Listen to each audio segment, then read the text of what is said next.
The humidity in Oak Haven, Connecticut, had a way of making everything feel heavy, like the air itself was holding its breath. I stood at the floor-to-ceiling windows of our designer kitchen, the kind with the white quartz countertops that never actually saw a home-cooked meal, watching the sunset bleed across the manicured lawn. On the surface, I was Liam Grant, a successful corporate litigator with a beautiful wife and a life that looked like a high-end architectural magazine. Maya was sitting at the breakfast nook, her blonde hair tucked perfectly behind her ear, laughing at something on her phone. That laugh used to be my favorite sound in the world. Now it sounded like breaking glass. For months, I'd felt the shift. It wasn't one big explosion, it was 1,000 tiny erosions.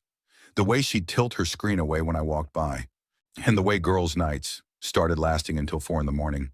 The way she looked at me with a strange, distant pity, as if I were a ghost haunting my own house. I wanted to reach out and touch her shoulder, to ask her where she really went last Tuesday. But I stayed frozen. I was a man who dealt in evidence. And right now, all I had was a gut feeling that was screaming at me to run. Before we go deeper into this story, take a second and hit that subscribe button.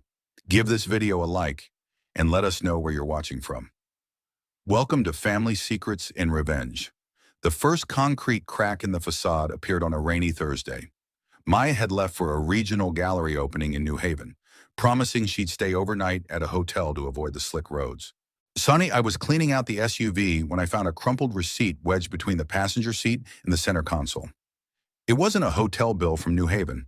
It was a valet stub from the Pierre in Manhattan. I stared at that small slip of paper until the ink seemed to vibrate. New York was a 2-hour drive in the opposite direction. I checked our shared credit card statements online. Nothing. She was using cash or a card I didn't know about.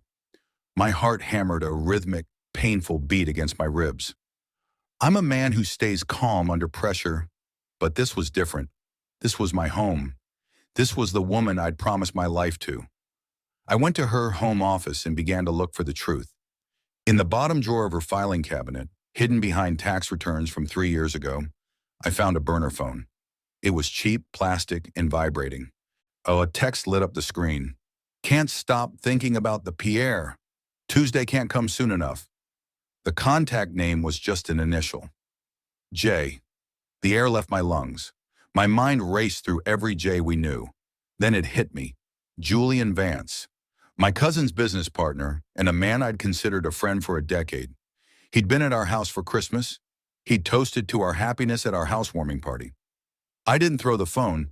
I didn't scream.